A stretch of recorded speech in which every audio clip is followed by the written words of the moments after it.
আসসালামু আলাইকুম। ABC learning এর পক্ষ থেকে আপনাদের সকলকে স্বাগত জানাচ্ছি।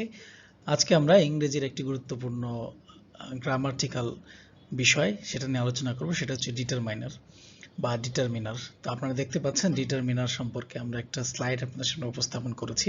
আমরা সেই আলোকে আমরা কিছু গুরুত্বপূর্ণ বিষয় জানার চেষ্টা করব, যে ডিটারমিনার কোনগুলো বা এগুলো আমরা সহজে কিভাবে বুঝতে পারি। আমরা উদাহরণ সহ দেখার চেষ্টা করব। চলে যাই আমাদের উদাহরণে। প্রথম কথা হচ্ছে ডিটারমিনার কি বা এটা সংজ্ঞাটা কি আমাদের জানা দরকার। তো ডিটারমাইন করা মানে কি, আমরা যখন বলি যে ভাই তুমি একটা ডিসিশন নাও বা তুমি ডিটারমাইন্ড হও, মানে কি কোনো একটা জিনিসকে নির্দিষ্ট করা, কোনো একটা জিনিসকে স্পেসিফিক করা। এখন যখন কোনো ওয়ার্ড বা ফ্রেজ, কোনো নাউন ফ্রেজের পূর্বে বসে ওই নাউনকে শনাক্ত করে সেটার অর্থকে নির্দিষ্ট বা সীমিত করে, অর্থাৎ নাউনটিকে কিভাবে ব্যবহার করা হচ্ছে তা দেখায়, তাকে ডিটারমাইনার বা ডিটারমিনেটিভ বলা হয়। এখন সহজ ভাষায়, যে একটা নাউনের পূর্বে একটা ওয়ার্ড বা ফ্রেজ বসে যদি ওই নাউনটাকে নির্দিষ্ট করে, তখন আমরা বুঝবো সেটা হচ্ছে ডিটারমাইনার। অ্যাডজেক্টিভ এবং ডিটারমিনার এই দুটোর মধ্যে পার্থক্য আছে, আমরা সেটা আলোচনা পরে আসছি। তো কোথায় ব্যবহার করতে হবে ডিটারমিনার? সাধারণত নাউনের পূর্বে বসবে। আমি যেটা আগে বলেছিলাম, নাউনের পূর্বে বসবে এবং ওই নাউনটির নির্দিষ্টতা, অনির্দিষ্টতা, সংখ্যা, পরিমাণ, নৈকট্য, দূরত্ব ইত্যাদি নির্দেশ করবে। আর ডিটারমিনারের মূলত দুইটা ফাংশন আছে, দুইটা কাজ আছে। একটা হচ্ছে রেফারিং আর একটা হচ্ছে কোয়ান্টিফাইং। রেফারিং মানে নির্দিষ্ট করা, কোনো কিছু নির্দেশ করা। কোয়ান্টিফাইং হচ্ছে কোনো একটাকে কোয়ান্টিটি বা কোনো কিছুর একটা সংখ্যায় সীমাবদ্ধ করে দেয়া। ঠিক আছে? তো ডিটারমিনারগুলো সাধারণত নাউন ফ্রেজের শুরুতে বসে, কিন্তু ডিটারমিনারগুলো অ্যাডজেক্টিভ না। এই জায়গাটা একটু মাথায় রাখতে হবে, ডিটারমিনারগুলো কিন্তু অ্যাডজেক্টিভ নয়। তবে একটা বিষয় আমাদের মাথায় রাখতে হবে, যে ট্র্যাডিশনাল যে গ্রামার ইংলিশ বুকগুলো ছিল, সেই ট্র্যাডিশনাল বুকগুলোতে কিন্তু আর্টিকেল, অ্যাডজেক্টিভ অফ কোয়ান্টিটি অথবা অ্যাডজেক্টিভ অফ নাম্বার বা প্রোনোমিনাল অ্যাডজেক্টিভ বা ডেমনস্ট্রেটিভ, ডিস্ট্রিবিউটিভ, পজিটিভ বা ইন্টারোগেটিভ, রিলেটিভ, এক্সক্লেমেটরি অ্যাডজেক্টিভ, এগুলোকে কিন্তু লিমিটিং অ্যাডজেক্টিভ বলা হয়। চিন্তা করে দেখেন আমি কি বলছি, যে ট্র্যাডিশনাল ইংলিশ গ্রামারে।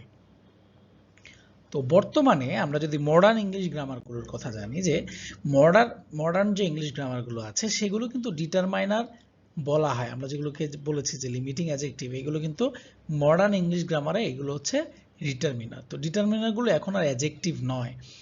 তো আমরা ডিটারমিনারের কিছু একটা তালিকা দেখব আর পরবর্তী স্লাইডগুলোতে। প্রথম কথা হচ্ছে আর্টিকেল।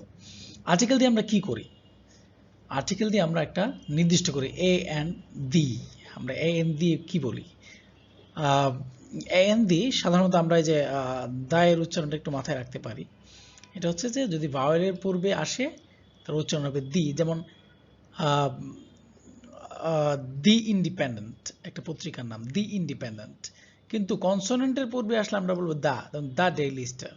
ওকে, এটা আশা করি মনে থাকবে, the Independent, the daily star. কারণ ইন্ডিপেন্ডেন্টের আই, এটা একটা ভাওয়েল, এই জন্য দি হয়েছে। Are the daily star, D একটি কনসোনেন্ট, এর জন্য এর আগে দা হয়েছে। তো আমরা যদি এ এবং এন এটাকে এখানে ডিটারমিনেশন ব্যবহার করা হয়েছে। তো I so a bird beautiful butterfly in the garden, sorry, I so a beautiful butterfly in the garden. এই যে এ আছে এখানে, এইটা হচ্ছে এখানে একটা ডিটারমিনার। আর্টিকেলটা ডিটারমিনার হিসেবে ব্যবহৃত হয়েছে। তারপর আসলে আমরা পজেসিভস এর ক্ষেত্রে। তো পজেসিভে my, our, your, their, his, her, etcetera বা জাহাঙ্গীরস, স্কুলস, ভার্সিটিস, এরকম যদি হয় তাহলে আমরা এই পজেসিভসগুলোকে বলবো যে ডিটারমিনার।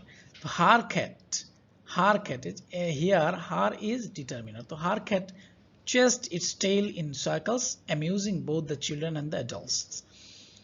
তার যেই বিড়াল আছে সেটি তার যেই লেজ আছে সেটা দিয়ে সার্কেল করে মজা দিচ্ছিল বাচ্চা এবং যারা প্রাপ্তবয়স্ক সবাইকে। তো এই যে হার আছে এখানে, এটা একটা ডিটারমিনার, পজিটিভস ডিটারমিনার ব্যবহৃত হয়েছে।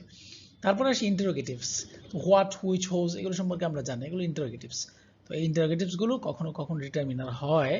যেমন which book would you like to read, তুমি কোন বইটি পড়তে পছন্দ করো। সুতরাং হুইচ এখানে একটি ডিটারমিনার। তারপরে আসি আমরা কার্ডিনাল নাম্বারস বা নিউমারালস।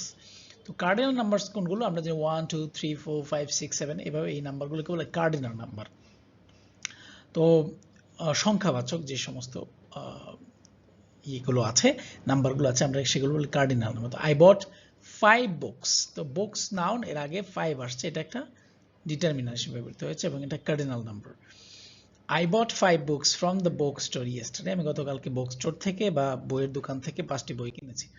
তারপর আসে অর্ডিনাল নাম্বারের ক্ষেত্রে, তো অর্ডিনাল নাম্বার যেগুলো আছে বা নিউমারালস যেগুলো আছে, first, second, third, fourth, sixth, এরকম যে সমস্ত নাম্বার আছে ক্রমবাচক, সেই নাম্বারগুলো জেনারেল অর্ডিনালসগুলো আছে, যেমন last, next, other, the other, etcetera, এগুলো কি, এগুলো হচ্ছে ডিটারমিনার। তো আমরা যে উদাহরণ দেখি, the third book on the shelf is my favourite. Third book, book noun এর আগে আসছে the third book, third is here determiner. তারপর আসি কোয়ান্টিফায়ার্স। কোয়ান্টিফায়ার্স এর ক্ষেত্রে আমরা দেখব যে অনেকগুলো কোয়ান্টিফায়ার্স আছে, all, another, both, any, no, some, each, every, either, neither, enough, several, little, much, many, few, more or less, most, a good, a great deal of, a large, great amount of, a number of, numbers of, etcetera etcetera, lots of, plenty of, etcetera, যাই আসুক, এই সবগুলো quantifiers যেগুলো আছে, quantity নির্দেশ করছে, এই সবগুলো হচ্ছে ডিটারমিনার।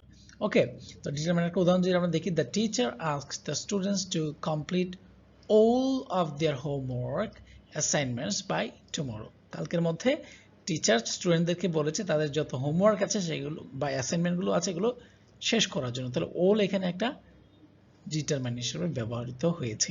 সুতরাং আমরা আশা করি যে বুঝতে পেরেছি যে ডিটারমিনারগুলো কোনগুলো এবং ডিটারমিনারগুলো কিভাবে ব্যবহৃত হয়, পাশাপাশি অ্যাডজেক্টিভ এবং ডিটারমিনারের যে পার্থক্য সেটা আমাদের মাথায় রাখা দরকার। তো আজকে আমাদের ভিডিও এই পর্যন্ত, আশা করছি সামনের কোনো ভিডিওতে আপনাদের সাথে দেখা হবে। সে পর্যন্ত ভালো থাকুন। আসসালামু আলাইকুম ওয়া রাহমাতুল্লাহ।